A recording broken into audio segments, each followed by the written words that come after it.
I hope it isn't like this forever, but don't expect to play the Beavs anytime soon.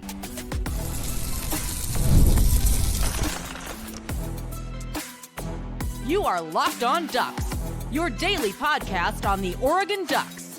Part of the Locked On Podcast Network, your team every day.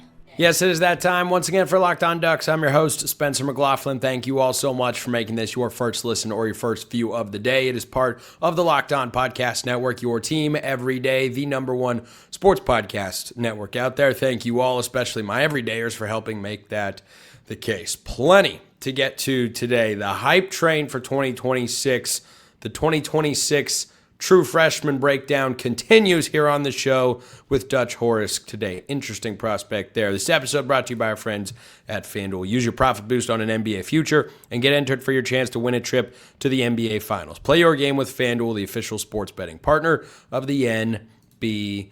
If I sound a little hoarse, it's just been a long day of travel. But you know what? We are doing just fine. Here's what's not fine. Maybe this is just the nostalgic part of me, trying to deny that I'm actually as old as I am, that the days of the past will never be the days of the present again. But the football game with the Beavs is off for at least the next 2 seasons. Now, 2026 was going to require some scrambling. But according to what John Canzano has reported, this mostly came from the Oregon State side. He said that there was a desire from the Oregon angle to go out and make the game happen, but that Oregon State gave you a sorry, couldn't make it. And I'm bummed about that. I really am. I'm a traditionalist. My everydayers know that. The sport is changing more and more every single year. It is not the same outside of Saturdays in the fall as it used to be. It doesn't feel the same. A lot of things don't feel the same, even though Saturdays aren't the same, because you have more margin for error going through the season with 12-team playoffs. So every time there's an opportunity to keep something the way it has been, when there's actually value to it, I don't believe in keeping something around that has no value, but Oregon playing Oregon State does indeed have value. And you can readily make the case that there's more in it for Oregon State than Oregon, or you can make the case there's more in it for Oregon than Oregon State. To me, that should put you at the conclusion that there's enough for both teams to want to continue playing it. Now, if you're Oregon State, looking at where Oregon is in the Big Ten and where you're at in the New World Pac-12, your objective, especially coming off of back-to-back pretty poor seasons, you're trying to win games, no matter who they're against. Your fans haven't seen that many wins over the last couple of years. You've got a new head coach in Jamarcus Shepard, who I think could do a good job. He's a former assistant at Washington, very well-liked and respected guy in coaching circles. He's got to stack wins. Well, Oregon is in all likelihood going to be a loss. The last time Oregon State won was, of course, 2022, and it was a very different world back then. It was Dan Lanning's first year, and yeah, It is hard, though not impossible, to see how Oregon State can beat Oregon again. Oregon's dominated the matchup for a long time, so putting a loss in Oregon State to you on the calendar isn't that beneficial. But you also, when you're going into a new conference where you're fighting a brand exposure and branding battle, playing against Oregon has inherent value to it. From a television standpoint, from a financial standpoint, it's a game that fans want to see. You're always going to get plenty of juice at both stadiums. On the Oregon side of things, it's a group of 6 opponent. Not that it should be, but that's just the way it is. It's a group of 6 opponent that you can go and play and don't have to go anywhere for. You can throw a road game on the schedule. When these teams play, nobody's ever gotten on an airplane. And in a world where you're traveling to Bloomington or Columbus or Ann Arbor regularly throughout the season, or Madison, having one of your road games be 45 minutes away for both programs, quite frankly. For Oregon State, you save a little bit of money there, and they obviously don't have as much as they used to in the old days of the Pac-12, RIP. And then from an Oregon standpoint, you don't have to go very far. So, yeah, the traditionalist in me thinks it stinks. And I do think there's upside for Oregon because I'm an advocate of every Power 4 school playing one FCS, one group of 6, and one Power 4 in their non-conference slate. And what's especially frustrating for me as someone who wants to see the game continue to be played is you look up north and go, wait a minute, the Apple Cup is going to be played every single year going forward. So it's not as if logistically it can't work out. The argument that's been presented, well, Oregon State had scheduling conflicts. They couldn't quite make it work. No, they just didn't want to play the game. And I think that's unfortunate. I understand it.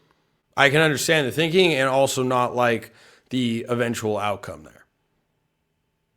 So, and by the way, I think in the new conference structure, Oregon State would potentially, maybe not because they'd probably organize a home-and-home series. Oregon might pay them to play the game. It's a non-conference game people care about. I think your upset potential, honestly, is less than playing against Boise State. Boise State's played Oregon to a tight battle more recently than Oregon State has. And I think it just sucks for the state of Oregon as a whole, which obviously is a place that I love very much and spend a lot of time in every single year. So it's one of those things that has existed almost always. They even played during the COVID season in 2020. Last time they didn't play was, I believe, World War II back in 1944, 45, in that sort of era. And now they won't play in 26, and they won't play in 27. And frankly, it's one thing to not make it happen on quote-unquote short notice for 2026. You can if you want to. You just have to have the desire to do it. And somebody, probably Oregon State, doesn't, it seems. The fact that it's not happening in 2027 makes me wonder if we will ever see them play again. I can't say definitively one way or the other that it'll go in that direction, but it just seems, at least until Oregon State feels like they could give Oregon a more competitive game, which I think they're capable of. You know, they're playing in literally the same conference as Boise State. If you look at Boise State and what they can be at their peak, there's no reason Oregon State can't do that in the New World Pac-12 if Jamarcus Shepard knows what he's doing, makes the right hires, and all the other things you have to do to run a successful college football program. So I hope the game returns one day. I really do.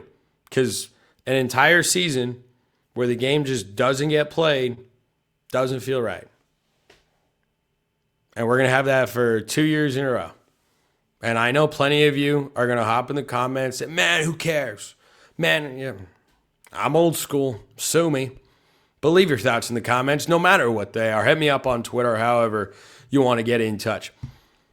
Oregon's hype in 2026, and how about the ratings bump? Suddenly, everybody wants Oregon's quarterback target.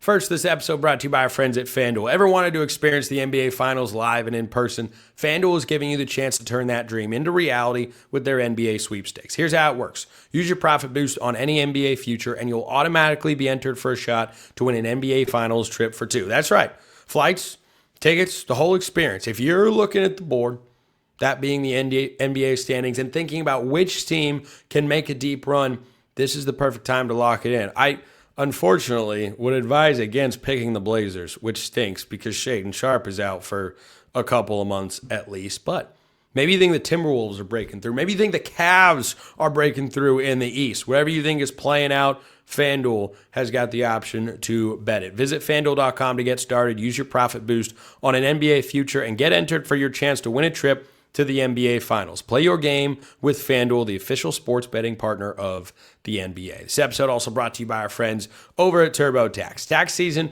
doesn't have to take over your life. This year, TurboTax is making it easier than ever to just hand things off and move on with your day. With TurboTax Full Service, you can have your taxes done for you by a trusted local expert start to finish without the stress or the guesswork. Instead of spending hours trying to figure out forms, you can meet with a local TurboTax expert in person or connect online. They handle everything from W-2s to self-employed forms, and they work to get you every deduction. You can upload your documents, go about your day, and get updates right in the TurboTax app. For a limited time, you can have your taxes done by a local TurboTax expert for just $150 all in if a TurboTax expert didn't file for you last year. Just file by February 28th. That is later this week on Saturday. Take taxes off your plate. Get back to your life. Visit turbotax.com/local to book your appointment today.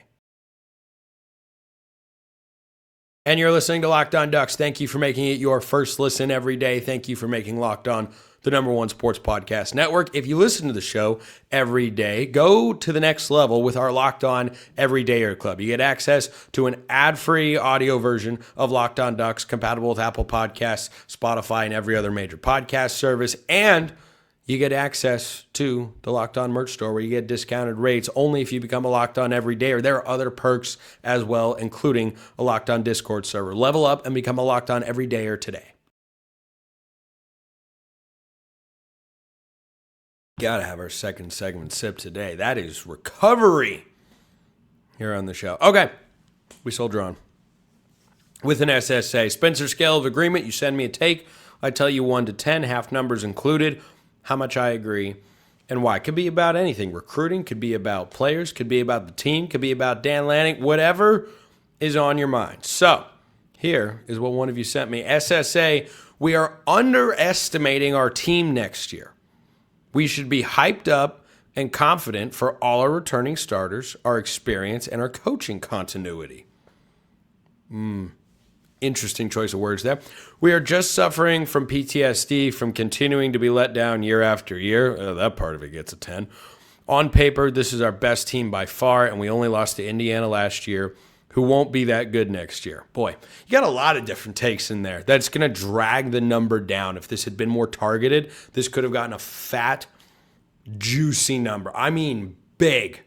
Could have been a huge, huge number on the SSA. But there are a couple other things in there. I'm going to take it as one holistic take that I'm reacting to, and I'm going to give you a 6.5. Now, what I'm curious about, and you can shoot me a message, let me know, whoever sent this question in, you know who you are. Who are you coming across that is downplaying Oregon going into next season? I'm somebody who, in the aftermath, I think within a week of the Indiana disaster, said on this show, next year is Natty or bust. I have not changed my stance on that. We've just about gotten through the month of February. Spring practice will begin at some point in time. But anyway, I have not changed my position. I could between now and August. I'd have to get a piece of information, really an injury, that would lead me to believe, okay, this is a problem. Or maybe we watch the spring game and it's clear the guys that are Oregon's 2 starting tackles are just not going to be able to keep up. I don't anticipate that being the case. So, yeah, as kind of emotionally dangerous as it might be for a fan, I do think you should be ridiculously excited. I do expect Oregon to make the playoff, even though their schedule is by far the hardest that they have had since joining the Big Ten, this going into their 3rd season. It is not particularly close. Last November was tough, for sure. You were at Iowa, at Washington, hosted USC for College game day.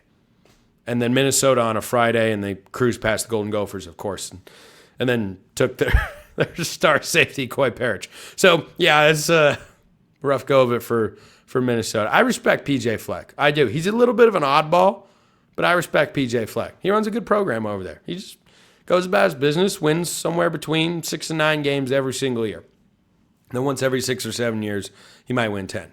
Anyway, bringing this back to the Ducks, seeing as this is an Oregon show. There's nothing on paper that should have you wildly concerned. You can have questions. I think that's always fair.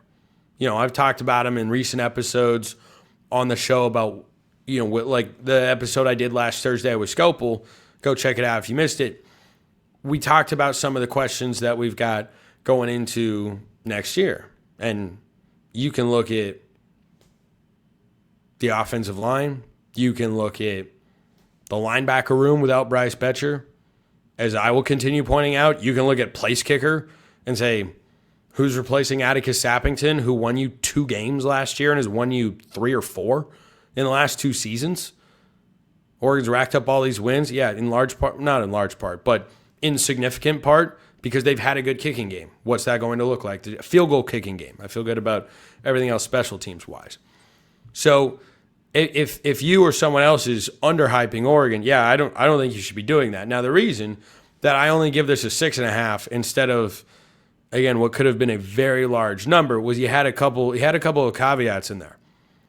You used the phrase coaching continuity for Oregon, 2 brand new coordinators. That's a major question. Do I have trust in Dan Lanning? I do. He's going into year 5. I think he's got a good understanding of what he's looking for in an offensive and defensive coordinator. If he doesn't at this point, well, then there's another question that he's got to answer as a head coach. But, you look around the country in a lot of lists. It's very much list season right now because it's the off season. So when isn't it list season, frankly? Whenever someone lists their top 10 coaches in college football, Dan Lanning is always right there. Why? Because Dan Lanning's a really good football coach and has done a really good job, even being at a school like Oregon where every coach has won literally ever. I think the worst winning percentage coach, I think it's Rich Brooks, could be Len Casanova. I could have that wrong. But yeah, I think there is an element for some fans out there, and it's fair, to see the way that Oregon lost to Indiana and the way they lost to Ohio State. And remember, those were not massive point spread games. Vegas wasn't looking at those teams on paper and saying, yeah, one is significantly better than the other. Oregon was an underdog both times by less than 4 points. When it was all said and done, I think Indiana might open around 5.5 or so. But the game should not have looked that way. So, yes, that question can be in the back of your mind, and I think that's fair. But the coaching continuity, that's actually a question. The Indiana thing, I think, is completely and totally fair. If that's a reason you're going, I don't know if they're actually going to do it next year. Indiana, on the other hand, will indeed be very good. So either Oregon's got to get over the Curt Cignetti hurdle, which literally nobody could do last year, or someone else needs to do it for them because Indiana's going nowhere. They got my favorite transfer portal quarterback, Josh Hoover from TCU. They brought in one of the top transfer portal classes in the country. Curt Cignetti is the best coach in college football. I'm not at all out on Indiana. I don't think there's going to be a fall off. I don't think there's going to be a decline or anything like that. So, no, I think that that SSA is a good one for sure and a good way to look at next season. But I don't think that I can give that a bigger number because of the other parts you got in there. But should you be excited? Yeah, it's I think the best team on paper Dan Lanning has had since he's been in Eugene. It's definitely going to be a natty or bust sort of season. I think for a lot of fans it has been the last couple of years. I think that's going to be magnified next season. Part of that might be my fault, but I call it how I see it. Quick note as well, Oregon's going after Will Menzel in the class of 2027. He just got bumped up, according to Rivals, to 5-star status. It's kind of interesting. Second year in a row that Oregon's gone after a guy, and right as Oregon really got involved, his ranking got a boost. Now, if you see that as a flaw in quarterback rankings or player rankings in general, I think that's totally fair. I think Indiana has shown that there are some flaws that can be overcome there, but he is now a premier high school recruiting battle in the class of 2027 because Oregon started to really put the full court pressure on, really start to gain some traction there, and there was all this buzz, and something would come out, felt like every other day or every week, and then all of a sudden, boom, everybody was on board. It's like, oh, okay, here we go. So Will Menzel, 5-star quarterback according to Rivals. Don't think everybody's got him there, but still, good-looking quarterback prospect and a guy to keep an eye on. In Oregon's class of 2026, as I continue breaking down every player from the class to get you ready for spring ball so you know who to keep an eye on, we're staying on that defensive line. The good old trenches. Dutch Horisk, kind of a sleeper prospect. Also, tough path to playing time. I'm Kalia Butler, host of Locked On Women's Basketball, and this is Mazda's Women's Basketball Snapshot, celebrating the work no highlight reel can ever capture. South Carolina rolled past Ole Miss 85-48 to clinch a share of the SEC regular season title and lock down the number 1 seed in the conference tournament. The Gamecocks extended their win streak over Ole Miss to 21 straight. UCLA dominated Wisconsin 80-60 to secure its first outright Big Ten regular season championship in program history. The Bruins improved to 27-1 overall and remain unbeaten in conference play. And number 12 TCU stormed back from a 13-point fourth quarter deficit to beat Iowa State 80-73. The Horned Frogs now sit alone atop the Big 12 standings and are 1 win away from clinching another regular season conference crown. These moments are earned off the clock, those long before the lights ever come on. The sweat, the fakes, the doubt, the scrapes, and coming back for more every time. Mazda puts that same drive into every detail. Wins define the moment, putting in the work, that defines you.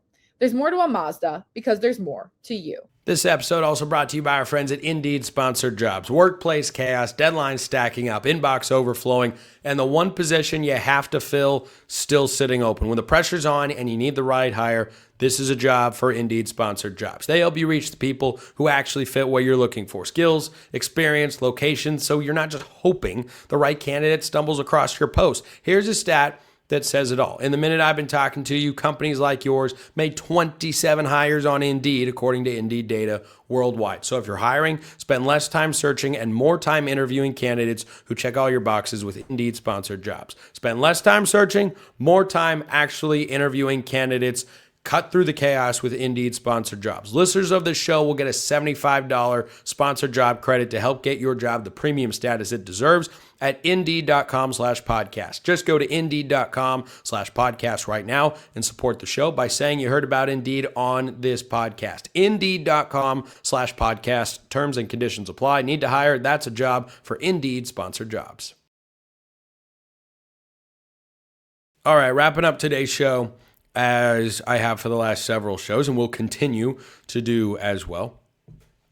Dutch Horisk is up next as I go through the class of 2026 and give you just kind of a recap of who these guys are as they go into their first spring practice with the Ducks. Most of them will anyway. And I think I don't know what my favorite part of these segments are. The SSA on a guy playing or the ceiling comparison. Anyway, Dutch Horisk, 6'2", 240-pound edge from St. John Bosco High School in Southern California. 3-star recruit, number 919 overall, number 88 edge prospect, and number 69 player in the state of California. Other schools that were in the running: Arizona, Auburn, Cal, Louisville, Tennessee, and Hawaii. So a good list of programs there. Not the highest rated guy. And again, that's part of the way these rankings work, is the caliber of school that's going after a kid. So he's not someone that I think everyone expects to play early on. I'll start with my ceiling comparison here, and then I'll tell you what I saw in his film and what I like about that, and also what I think he can improve upon or a challenge he might have. I think his ceiling comparison is kind of a combination of Matthew Johnson and Nasir Wyatt. So Matthew Johnson, part of last year's class, was a guy that Brian Smith came on the show and gushed about a pretty good amount for a guy that wasn't super highly rated and said, no, I think that's a guy right there. And I said, oh, okay. I sometimes I defer to Brian, and Brian's covered this for a very long time. And then sure enough, at the end of last year, Matthew Johnson was getting some reps on the interior of Oregon's defensive line. I suspect he will again going into 2026. Now, the reason I think Horisk is kind of a combo of sorts, but without the high-end traits of Nasir Wyatt and Matthew Johnson, is he's an edge guy, but he's kind of a speedy edge guy. He's got more meat on him than Nasir Wyatt, but his top trait is he's quick. And the funny thing about him having gone to St. John Bosco is that's the same high school as Matayo Uiagalelei. And the first play on his huddle highlights, he's using the same kind of long step move that Matayo does, that kind of like hesitation freeze and then dip around the edge. It was like I was just watching a Matayo highlight, honestly. We've been watching him make that same move for several years, and he's really good at it. So I thought that was kind of funny. But guy plays with a super high motor. Super, super high motor. Some guys just have that energy, that edge, that next level mentality of I'm just going to finish the play and play to the whistle all the time. He's definitely got that. He doesn't have the same type of bend that Nasir Wyatt does, which is the Matthew Johnson component. He lines up inside and outside. I mean, he will stand up at outside linebacker, or at least in high school, he's been a 4-tech, putting two hands down in the dirt, but I don't know if that's where he ends up playing in college. I think he's more well-suited to kind of maybe grow into that Tatum Tuioti role over that he's had in the last couple of years, but he's got a good quick first step. His closing speed on mobile quarterbacks is really good. He uses his hands well to get off of blocks. He's not overly powerful right now. He's not super diverse in his pass rush moves. Like I understand why watching his tape he wasn't the highest rated guy, but certainly has some interesting traits. He's coming into an edge room, though, that's going to make it pretty tough for him to play because Matayo is back and Tatum is back. So, those are your two starters. Now, the other guys, because again, I don't think, especially as a true freshman, he could bulk up and kind of play that Ashton Porter, Brandon Dorless, Matthew Johnson type of role where he rotates inside and out. As a true freshman, though, if he were going to see the field, I think he'd probably have to come off the edge. I don't think he's got the power to play on the inside just yet, but he could one day. So Matayo and Tatum obviously are going to be ahead of him at the edge spot. Nasir Wyatt is a guy we all expect a lot from. I think he's got to come in behind Elijah Rushing on the depth chart as well, because Rushing was a more highly regarded recruit who is kind of demonstrative of how hard it is to play in the trenches at Oregon. He's going into year 3. Did a segment about him a while back on the show. Blue Dantzler, Oregon State transfer. He's at least played a year of college football. He didn't play a ton with the Beavs. And then there's Tank Jones. So all of these guys are in the fold to get snaps at maybe not the exact same position, but those bookend spots on the defensive line. I think it's going to be tough for Horisk to see the field this year. My SSA on him playing is at 2. The potential for versatility, again, I said maybe not right away, which is why this is a 2, not a bigger number. Perhaps it allows him to get on the field. Maybe he comes in some specialist spots because he's quick. Like he can dart around, get after a quarterback, and chase a guy down. But no, I'm placing it at a 2 that he plays this year for the Ducks. Going forward, I'm interested to see if he stays at that weight and is kind of a speed guy off the edge, kind of Nasir Wyatt adjacent, or if he bulks up and plays a little bit more on the inside. So we'll just have to wait and see. But that is today's recruit, and I'm just going to go one by one as the shows continue to roll along. By the way, I'm going to wrap with a little trivia on today's show. This is a good one. Send your trivia questions in. I can work them in pretty regularly here at the end of shows in the offseason. Trivia time. In Marcus Mariota's Heisman season, that would be 2014, of course, what was Oregon's average in points and yards per game? Ooh. Well, you had some players on that offense. You had some players on that football team in general. It's almost like what is it? Yes, went to a national championship game.